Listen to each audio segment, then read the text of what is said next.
Be honest, this is only gonna get way worse. I like you, Sarah.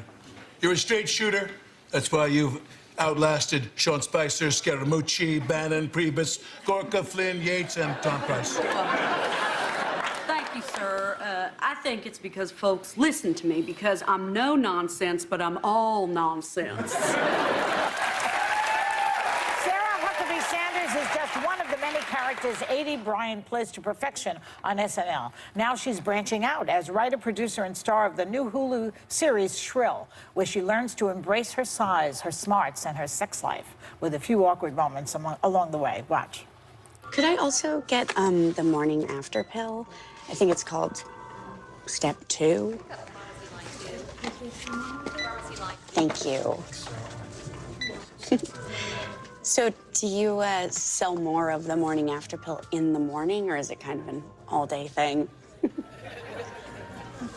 Hey, Nick, do we sell the morning after pill? Oh, that's okay. We don't need to bother Nick. He's doing pill business. I'll just pay, and this will be over. She's funny. Please welcome Aidy Bryant.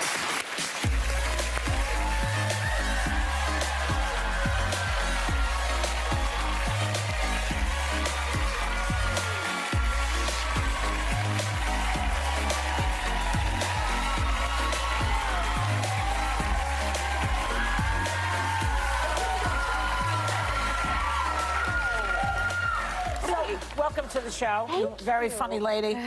You've been on SNL for what, 7 years now? 7 years. Wow, yeah. That's a long time. You're telling me. Yeah. Yeah, because they eat up people over there. Yeah. You must be good. Oh, well. You also were nominated this year for an Emmy. Yeah. Yes. And I understand that you really scored a great seat between Justin Timberlake and Milo Ventimiglia. What can I say? Who smelled better? You know, tough to... I was sniffing all around. I was like, soaking it all in. Wow. That's amazing. I do what I have to. I'm with you. I'm shocked that they killed him from This Is I Us. know. And now you and your BFF, Kate McKinnon, Yeah. you often write together. You did skits together when she's still there. You do the funniest. She's hilarious also. The two of you are so funny ladies. How does that work out with the two of you writing together? How does that work? I mean, it's great. We started together, so there's like a natural, we've been in the trenches together, so we love to write together and do sketches together because I always, we laugh at each other, and that makes it harder to get through the sketches, but it's worth it. Do you have to fight to get your sketches on, or is it really easy? It's a fight, but I mean, that's kind of part of what SNL is it is merit-based, If you can write a good sketch, it'll get on. And I think that's like kind of a cool process. That is. Yeah. But Lorne is the captain. He makes the decision. And absolutely, and Captain, thank you. Aidy, I'm so excited you're here because we're both from Phoenix. We went to the same high school. I was 2 years older than you. Can you 2 years believe? above her. Xavier, what's up? Woo! 2 chicks on mainstream TV. Hello. You also impersonate me on SNL, and I loved it, by the way. I love this move. Yes. I loved it. I loved it. Oh, But when you impersonate people, do you ever worry they'll get mad? Of course, yeah. That's the nightmare of it, I think. But you were got very the pussy kind about bow. it. I wear them almost every day, so thank you for getting my clothes I right. did what I could. Thank you. Yeah, it is kind of scary, but I feel like you try to kind of just boil them down to like what's an interesting quality about them, and then kind of blow that up bigger and hope that they have a sense of humor about it, which you did, and thank you. Do you ever get blowback? Oh, yeah. I mean, I'm sure there have been people who didn't like it. I've never heard anything from Sarah Huckabee Sanders, and so I just assume she loves it. Yeah, right. Don't assume that. We'll stay with your SNL. Yeah. Okay. Well, your new show on Hulu, Shrill, is hilarious. So funny, and it's based on the memoir by fat acceptance activist Lindy West. It's already been called one of the most body positive shows ever. Tell our audience about it. Yeah, I mean, so it's based on this book by Lindy West, and her essays oftentimes are dealing with the topic of how often women get sidelined with obsessing over their bodies and hating themselves, essentially. And that, you know, we've all been taught for a long time that there's sort of one way to be, and if you're not that, then you're not worthy of a life that's full of things, and that you can't start your life until you're thin. That's the idea.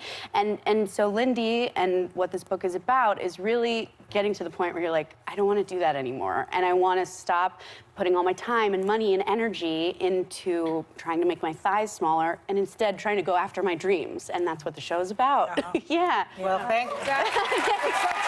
Yeah. And you say that some of the specific plot lines are based on some of your real life experiences. Yeah. I have a question. One of the plot lines has that a personal trainer going up to you and talking about that there's a skinny person trying to break free from in your body? Yeah, so I mean, so in the first episode, there's a moment where a personal trainer kind of grabs my wrist and she's like, you're a small person underneath there. You're not meant to carry around all this extra weight. And that's something someone really said to me, and I think she was well-intentioned. I think she thought she was helping me, but that kind of tossed off comment can be so hurtful. Yeah. And at least for me, I think for most of my life, I just sort of was like, thank you, yes. And I think part of what the show is about is trying to stop that sort of cycle and just feeling like, okay, I can stand up for myself, and I can say, that doesn't make me feel okay. Let me give you a suggestion for what you tell that personal trainer. Ooh. There's a fat person dying to come out of you. And she's starving. She's looking to have a little fun. But listen, you've in this new show, you talk about you've struggled with your weight your entire life. You know, I can relate. Sure. And you talk about reclaiming the word fat. Yeah, I mean, I think there's a lot of ways to think about it, but I know for myself, I spent most of my life living in fear that someone would call me fat, and so afraid of that label. And I think part of what Lindy's book really did for me was kind of reframe that and look at it as it's a descriptor, you know, and not a slur. And that it's true, I'm fat, but I'm also smart and creative and funny and a good writer, and I'm talented. You're also very sexy.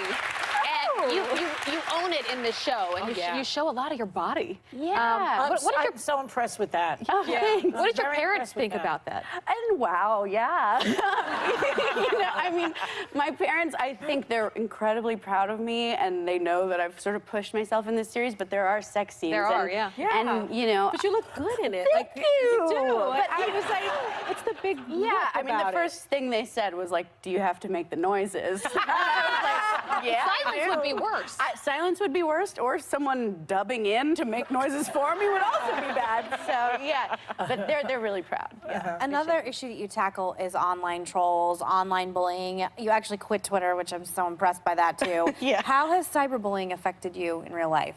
Yeah, I mean, I think I sort of lived a quiet life on Twitter and was fine, and then I started playing Sarah Huckabee Sanders, and suddenly I was in this lightning storm, and I would get 50% of trolls saying, you know, you're a fat, ugly pig who shouldn't play this strong, independent woman, and half of them saying, you're too beautiful to play that fat, ugly, lying pig. And ultimately, I think it reduced both of us to our appearance, which is revolting and not okay. And I just started to feel like, why have this channel to receive these messages, you know? And if this is going to be a toxic place, I don't need to be in there. Good girl. Thank you. And I bet you a lot of them are watching. Well, we're so happy for your success. Thank you. And we're happy for your parents. Thank you. And our high school. And we're happy for your high school. Oh, yes. So we love you. Thank you for coming. Aidy Bryant, all 6 episodes of Shrill stream tomorrow on Hulu, and we'll be right back.